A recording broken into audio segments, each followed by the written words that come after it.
Well, what do you make of the situation in Moscow? I mean, 700 people dying a day, that's serious. That's much worse than the stuff that we've experienced here. You had asthma, you have people with respiratory problems, and they are literally passing away in the heat and in the smoke. 104 was the high temperature in Moscow last week. All right, they don't have air conditioning, like the guy said. This is like, you know, going up to Yellowknife, up into Canada. There's no such thing as air conditioning up there. You don't need it. All right, let me ask you the $60,000 question that people always ask when they look at situations like this. And I know, you know, if you listen to the right, they will tell you as soon as they see a big snowfall in the winter, see, Al Gore, you're wrong. There is no such thing as global warming. Right. Whenever he tries to have a global warming conference, it snows, and then they say, see, you're wrong, which is as irresponsible as, and these are my words, not yours, but it would seem it's as irresponsible as every time there's a lot of hot weather to go out and say, see, there is global warming. The fact of the matter is, these things happen.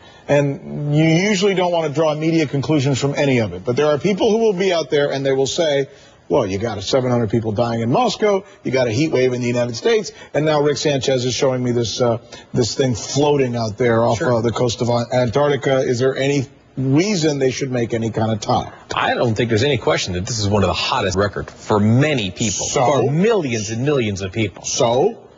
So it's the coldest winter on record in Bolivia. Okay, well, so does that counteract? Probably not. They're having millions of fish killed because they're freezing to death, literally, in Bolivia. I guess what I'm getting you at, I'm putting pressure on you. Bring it on. Bring it on. Okay.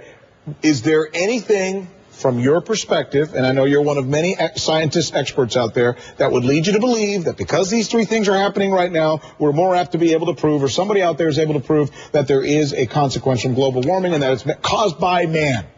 That's the big part of this question. Is it caused by man? Yes. Is it 100% caused by man? No. There are other things involved. We are now in the sunspot cycle. We are now in a very hot sun cycle. There are many other things going on. But yes, a significant portion of this is caused by greenhouse gases, keeping heat on the shore, on the land, in the atmosphere that could have escaped without those greenhouse gases. So yes, it's warmer. Let me ask you one final question then, since you say that. Is it possible that these things could have happened independent of all of that and just been a natural phenomenon that happens on Earth from time to time? These three. It does happen from time to time. Yeah. The problem is, yes, we have video of this island.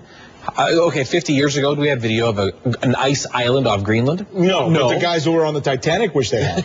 They wish they had some kind of radar. Yes, exactly. And Moscow, there are more people living in Moscow now, but those fires are amazing. Those are literally devastating fires. That's a good point. That's interesting the way you're putting that in perspective. The difference is the media attention on the things at the time. And that doesn't mean it isn't an effect, but that doesn't mean it is the only conclusive effect either. No, absolutely not. No, there's definitely something going on. Whether it's La Nina, El Nino, it can't be everything all the time. You just can't say, oh, you know, it's like being a cafeteria meteorologist. I want to pick that today. I want to pick that today. I'm going to have the Jello. I'm going to have the fudgesicle, whatever it might be. There is absolutely going on here for this summer being the hottest, and some of the water that we have in the Atlantic and in the Gulf of Mexico being the hottest ever on record, which could cause a pretty significant hurricane season still to come. That's a good, smart conversation, and I thank you for having it with our viewers.